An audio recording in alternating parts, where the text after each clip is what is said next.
ఒక టైంలో టీడీపీ తరపున మురళీమోహన్ గారికి కూడా ఒక స్పీచ్ ఇచ్చారు. అప్పుడు చాలా మంచి అప్లాజ్ కూడా వచ్చింది. ఎలా ఈ స్పీకింగ్ స్కిల్స్ ఎక్కడ ఎలా అంటే అప్పటికప్పుడు అయింది అది? అప్పుడు ఐ వాజ్ నాట్ ప్రిపేర్డ్ అండి. అసలు కావాలని ఇంటెన్షన్ తోనే మాట్లాడారండి? అంటే సపోర్టింగ్ గానే మాట్లాడారా, లేకపోతే అప్పుడు మైక్ ఇచ్చేసారు అని చెప్పేసి? మైక్ ఇచ్చేసారు, నాకు మైక్ ఇచ్చేసారు, మాట్లాడమన్నారు, నేను మాట్లాడాను. నాకు తెలిసింది ఏంటంటే అది మాట్లాడాను.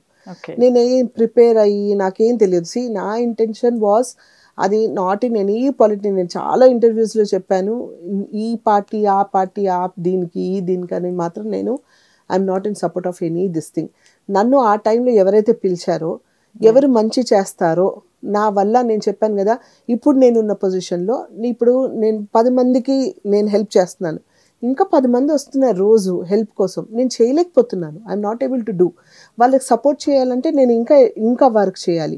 అట్లీస్ట్ నా మాట సహాయమైనా ఉండాలి. ఈ ఫలానా వాళ్ళకి హెల్ప్ చేయండి ఫలానా అంటే ఎవరైనా నలుగురు వచ్చి హెల్ప్ చేసే పొజిషన్లో ఉండాలి. అంటే దానికి I need some post or I need some other work to do. So extra work చేయడానికే వాళ్ళు ఇంకొక మనిషికి సహాయపడాలంటే వాట్ వే? పొలిటికల్ వేగా ఏమైనా సహాయపడవచ్చు. చాలామంది నెసెసిటీ వాళ్ళు చాలామంది ఉన్నారు. సో ఆ వేలో వెళ్ళాను తప్ప not in support of any party or not in support of any నాకేదో సీట్ వచ్చేయాలనో ఏ పోస్ట్ వచ్చేయాలని మాత్రం చేయలేదు. అందుకే ఐ నెవర్ టేక్ పోస్ట్. నాకు వద్దు, నాకు పోస్టులు అవి ఇవి వద్దు. I will speak what comes out of my heart. మీరు మంచి చేస్తే నేను మంచి మాట్లాడతా, మీరు చెడు చేస్తే నేను మాట్లాడను, నేను సపోర్ట్ చేయను, నేను మాట్లాడను, అటువైపు వెళ్ళను. But it's not in dividing any 2 party separate చేసో ఆ పార్టీ అని ఈ పార్టీ అని కాదు. అప్పుడు చాలామంది from industry went to Telugu Desam పార్టీకి వెళ్ళారు. అండ్ చాలామంది చాలా మంచి చేశారు. సో ఆ మంచి మాట్లాడాను తప్ప అటు మించి if you see my speeches ఒక్క పాయింట్ కూడా next out of the way ఉండదు. మీకేమైనా అసలు ఇంట్రెస్ట్ ఉందా పాలిటిక్స్లో రావాలి? పాలిటిక్స్లో రావాలని ఇంట్రెస్ట్ అయితే లేదు. మీరన్నా పెద్దది ఏదన్నా చెయ్యాలి అంటే కంపల్సరీ రావాల్సి ఉంటుంది కదా? లేదు, పాలిటిక్స్లో ఉంటేనే పెద్దది ఏమేం చేయాలని కాదు. అదే అంటున్నానంటే ఇప్పుడు నాకు ఏదైనా వర్క్ అవ్వాలి, నేను ఇప్పుడు ఏ పోస్ట్ లేదు, నేను నార్మల్ హ్యూమన్ బీన్ని, కానీ వాళ్ళు వెళ్ళాను, క్యాంపెయిన్ చేశాను, మంచి నేను ఇప్పుడు మీ దగ్గరికి వచ్చాను, మీరు మంచి పోస్ట్లో ఉన్నారు, నేను మీకు ఫోన్ చేస్తాను, లక్ష్మి ఆ అమ్మాయికి ఏదో హెల్ప్ కావాలంటే అమ్మా చేసి పెట్టంటే మీరు చేసి పెట్టాలి. నా మాట సాయం అందాలి. అంతేకాని నేను పోస్ట్లో ఉండేదో చేసేస్తానని కదా. ఆ టైంలో ఏమైపోతుందంటే రెస్పాన్సిబిలిటీస్ ఎక్కువైపోయి మనం ఏదైతే చేయాలనుకుంటున్నామో అది మానేసి ఇంకేదో చేస్తూ ఉంటాం. కరెక్టే కదా? సో అది ఎందుకు అని నా పాయింట్ ఆఫ్ వ్యూ. సో ఫ్యూచర్లో అసలు ఛాన్స్ లేదంటారు? లేదండి, యాజ్ ఆఫ్ నౌ ఈ థాట్ అయితే లేదు. As of now no thought. చెప్పలేం, లేటర్ ఆఫ్టర్ ఫ్యూ ఇయర్స్ చెప్పలేం. మీకు తెలుగులో ఇలాంటి ఆఫర్స్ కానీ ఎప్పుడు రాలేదండి? రాలేదు, అంటే ఇంత విలన్ గా ఇంత ఇదిగా రాలేదు. ఈ అబ్బాయి చాలా మంచివాడు అని రవితేజ గారి మూవీలో ఒక గయాడిగా అత్తగా అలాంటివి చేశాను, కానీ ఇంత అగ్రెసివ్ విలన్స్ గా చేయలేదు. తెలుగులో ఎవరి ఇష్టం చెప్పండి, ఫేవరెట్ హీరో ఎవరు? అందరూ బాగానే ఉంటారు. Allu Arjun favourite, Vijay Deverakonda favourite. అంతే, ఇట్స్ మూమెంటరీ. ఆ టైంకి అలా మూవ్ అయిపోతూ ఉంటుంది. అంతేకాని పర్టికులర్గా ఆ ఫ్యాన్ మూమెంట్ అంటే ఓన్లీ విత్ షారుఖ్ ఖాన్. చూసారా పఠాన్? చూసారా? అబ్బా, చూడకుండా ఉంటారా?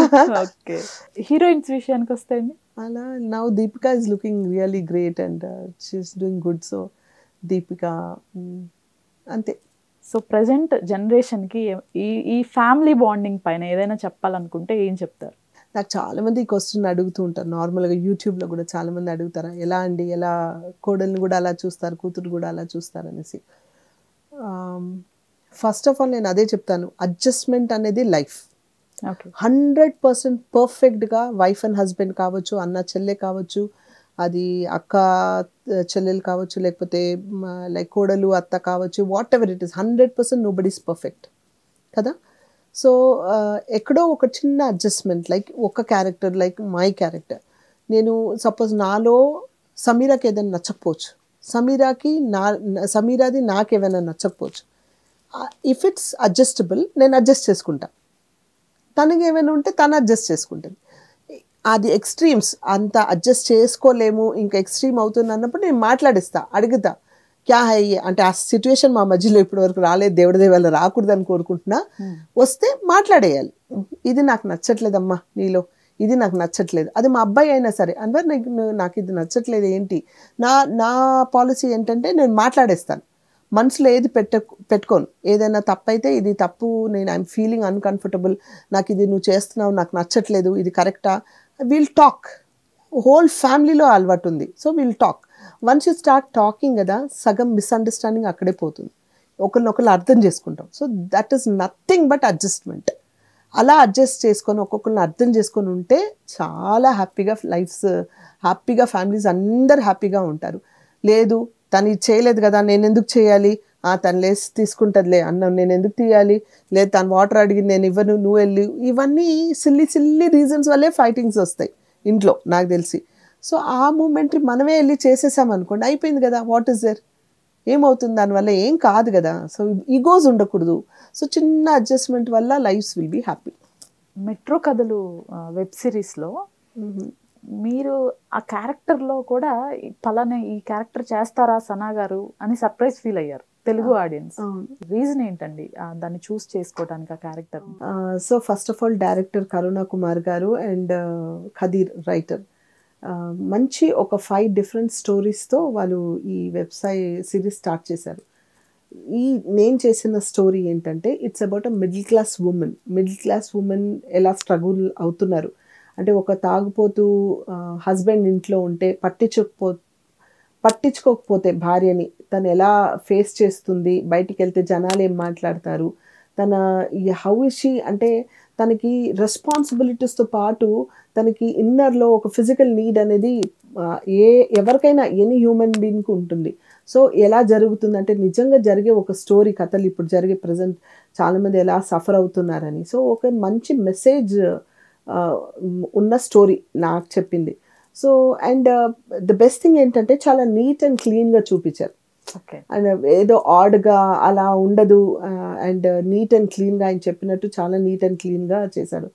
సో ఎస్, బికాస్ ఒక మంచి మెసేజ్ ఉంది, ఒక మంచి వెబ్ సిరీస్, మంచి రైటర్, మంచి ప్రొడక్షన్ హౌస్ ఆహా, ద టీమ్ ఆఫ్ ఆహా. సో వెబ్ సిరీస్ ఒక మంచి వెబ్ సిరీస్ చేయడంలో తప్పలేదని నేను చేశాను, because it's a message.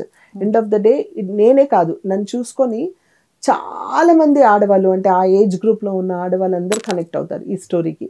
Yes, ఇంట్లో ఇలా జరుగుతుంది, అవును తెలియదు అంటే తను కావాలని తప్పు చేయదు, అనుకోకుండా తప్పు జరుగుతుంది, ఎందుకు జరుగుతుంది ఏంటి, otherwise how she's a stubborn woman, అసలు ఏం పట్టించుకోదు తన జీవితం తన లైఫ్. అలా వెళ్తున్న ఒక స్టేజ్లో ఎక్కడో ఒక చిన్న వీక్ మూమెంట్ ఉంటుంది కదా, ఆ వీక్ మూమెంట్లో తను చేసిన ఒక చిన్న తప్పది. సో దానికోసం ఒప్పుకున్నాను. Yes, it's a message. అంటే ఎంతమంది నన్ను చూసి ఎంతమంది ఇన్స్పైర్ అవుతారు, ఎస్ ఇలా జరుగుతుంది కదా, ఇట్స్ జస్ట్ ఒక మెసేజ్ అనమాట. స్టోరీలో డెప్త్ ఉండి ఇలాంటి వస్తే మీ వరకు వస్తే చేయటానికి రెడీగా ఉన్నారా? ఎస్, డెఫినెట్గా చేస్తాను. అంటే ఎస్ ఇలాంటి అంటే ఈ క్యారెక్టర్లో ఒక మంచి మెసేజ్ ఉంది, ఈ character is not ugly, not odd, not bad, కానీ ఒక మంచి మెసేజ్ ఉంది దీనివల్ల అంటే I will definitely do it.